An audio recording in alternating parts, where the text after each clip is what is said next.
everybody. Today we're in Spaceview Park.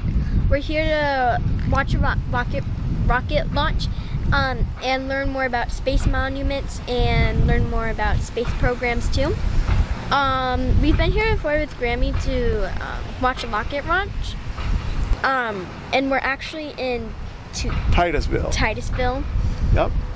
So with that, let's get started.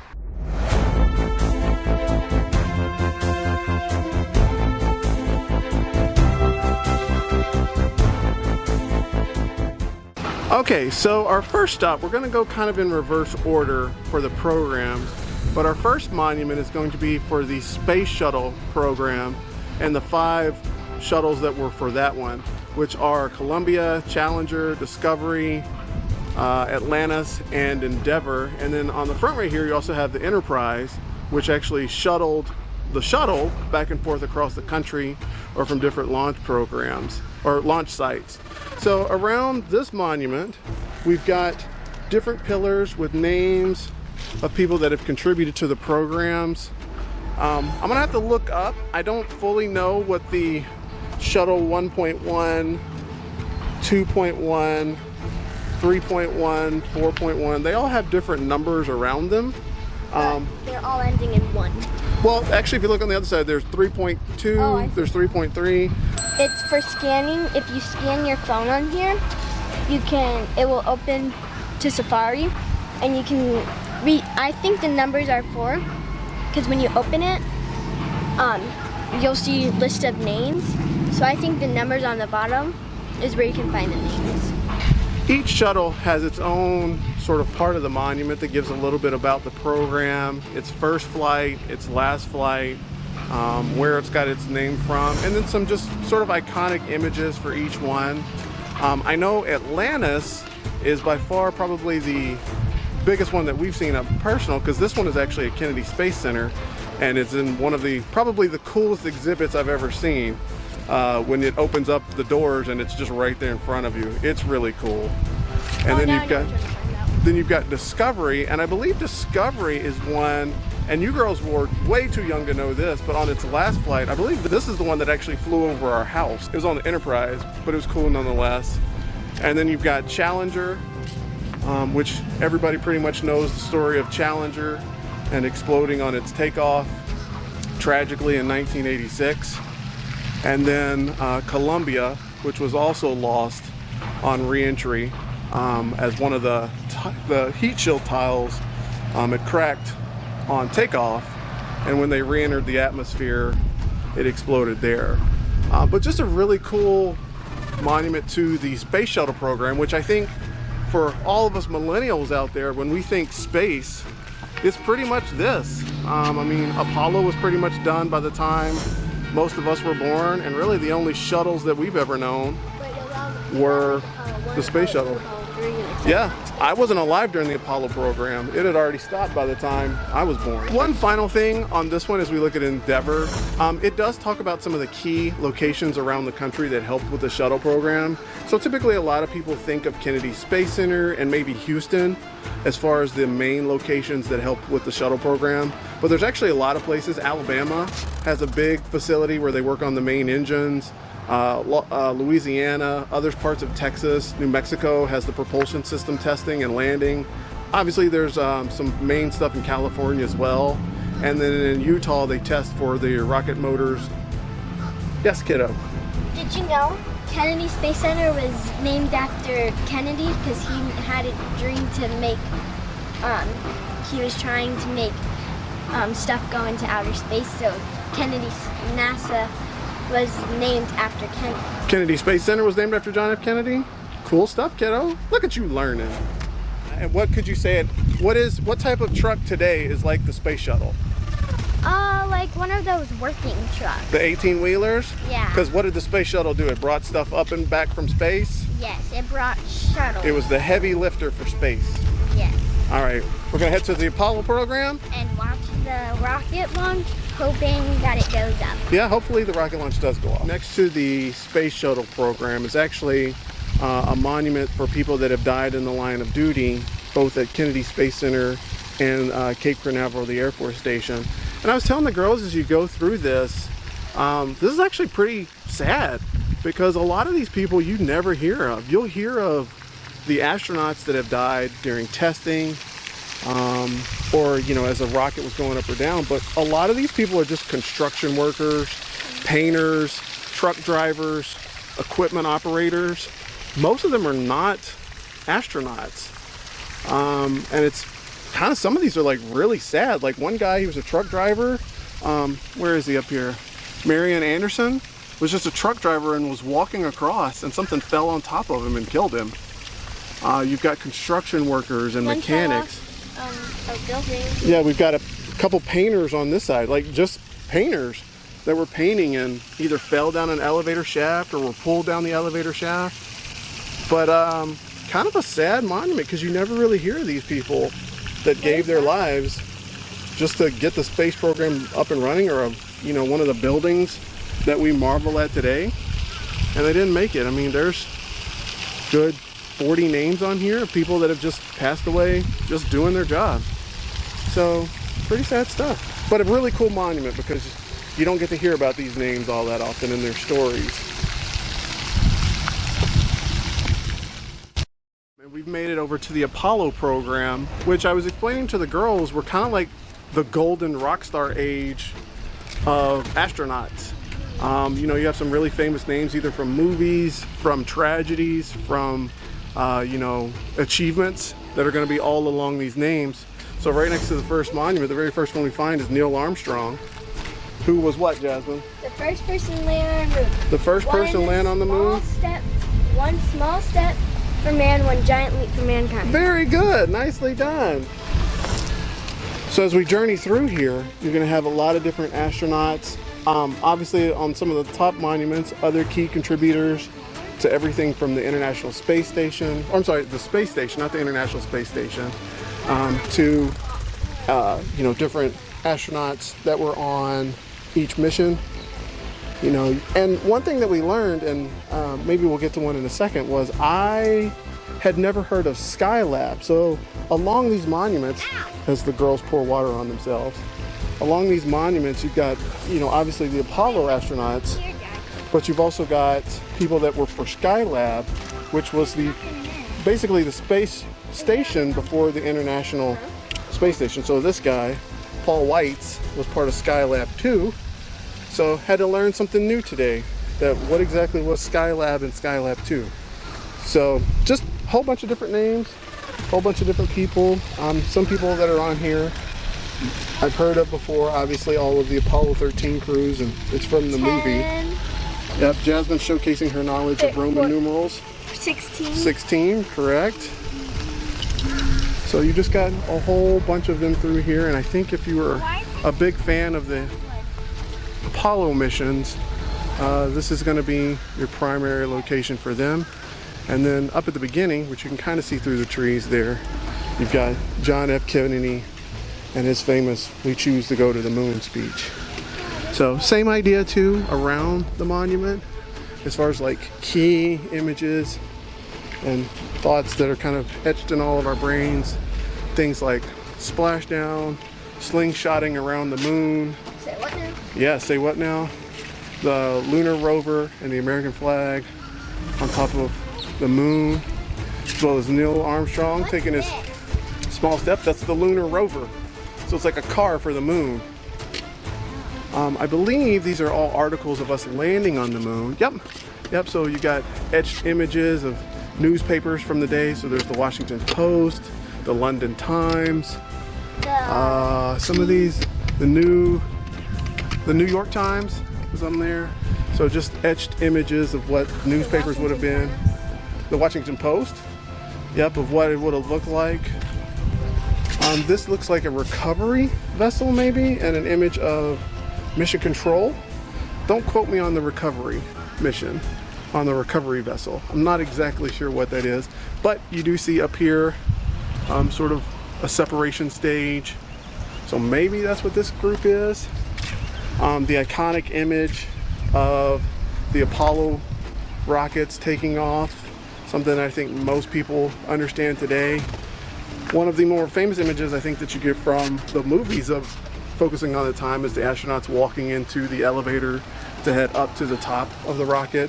So girls, what these guys would do is they would have to start in an elevator right here down at the bottom, and then take the elevator all the way up and then walk across into the top of the rocket. So you don't really see that as much today. I believe they still do that today. But that's where this image comes from. It's pretty iconic.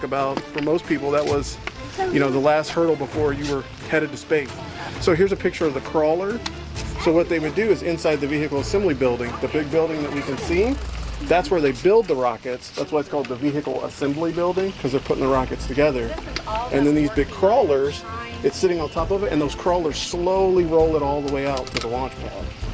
So they're called crawlers because they move super slow. They move like you in the morning when we got to get ready for school. Super slow.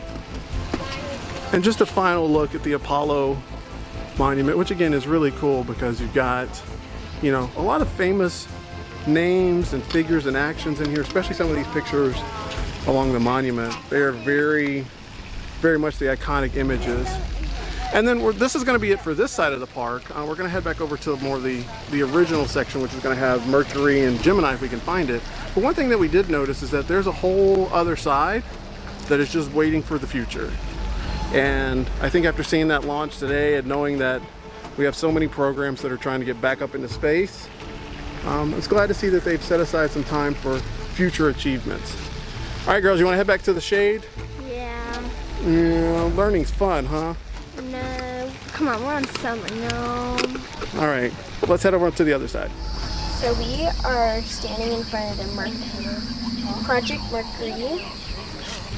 The Mercury project was initiated in 1955, completed in 1963. Project Mercury was the United States' first manned in space program. Over 2 billion people from many government agencies and a pro-space I don't know that word, so hopefully you guys know that word, combined their skills and experience into the national effort. These objects of the program, which made 6 manned flights and 20 unmanned flights from 1961 to 1963, were specified to orbit a manned spacecraft around the Earth, to invest in many abilities to fluctuate in space, to recover both men in space safely. And I don't know what this is, but I think it's for the Mercury project. Oh, American's first manned spaceflight program team. So here's the program team for the first Americans team. And the first person was Ellen Shakespeare Jr. So first American into space, born Eastern Derry, NH, November 1892, 1923. Mercury flight, May 5th, 1961.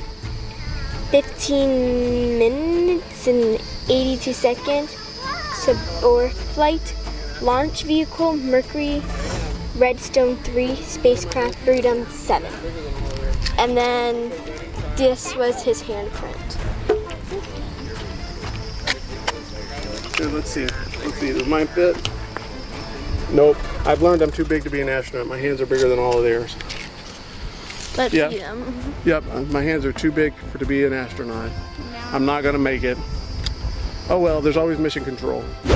So Joe, what are we doing? So right now we're sitting down and waiting for the rocket to launch. So it's gonna lift up over here somewhere, like where we're sitting, and you guys will see it launch off. So enjoy. So you see that light puff over there? That is where the rocket's going to be lifting off. So very cool, yes. I'm so sorry if the camera's so shaky. I'm trying to hold it still.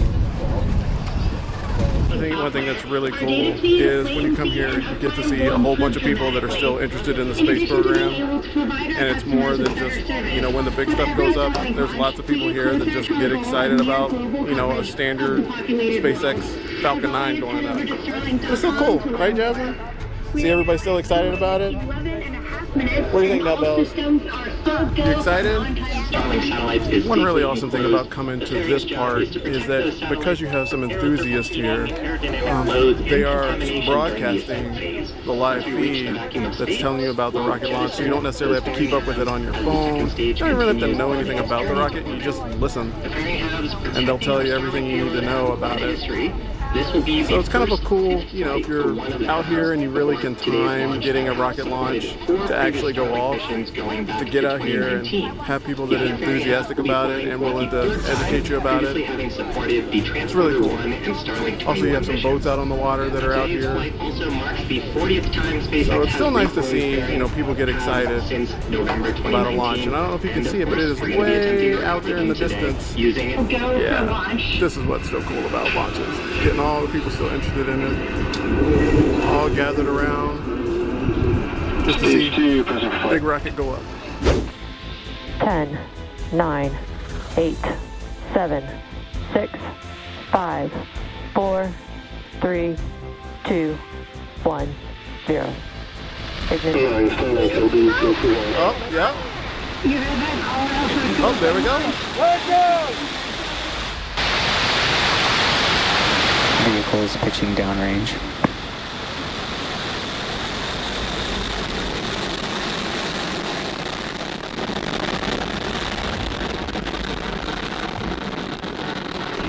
Stage 1, passage flight.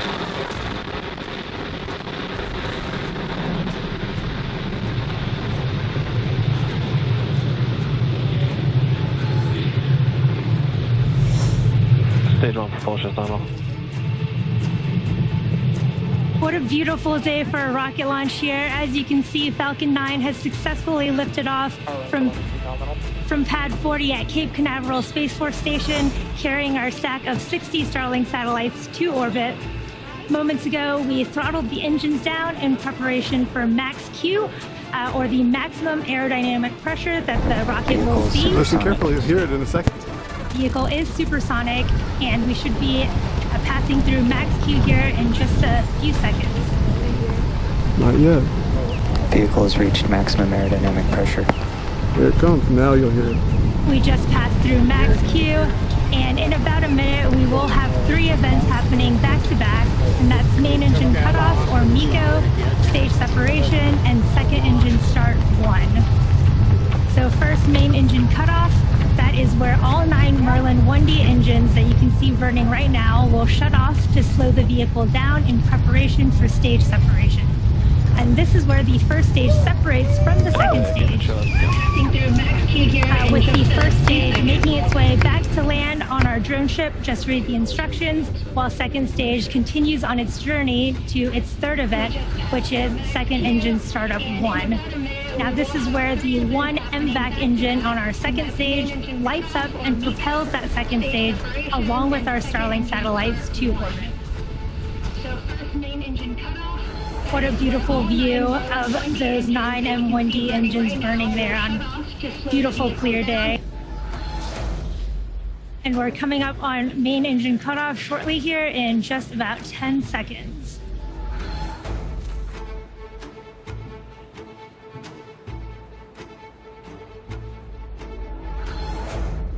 MECO. Stage separation complete.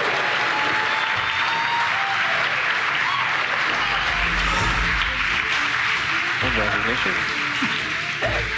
In that beautiful footage that we did just have, MECO, stage separation, and second engine startup 1. Those grid fins are coming out on the first stage there on the left, and in just a few seconds we should have... So Nutbells, you just saw the rocket go off. What'd you think? Yeah, I kind of went up. Yeah, what was cool about it?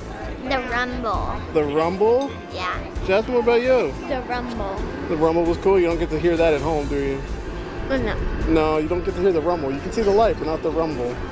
Pretty neat to be here and it go up. Its first orbit on the right-hand side of your screen, left-hand side of your... I'm not gonna lie, that's always a cool experience. We've come here twice and been successful both times to get a launch, which doesn't happen when we're at home.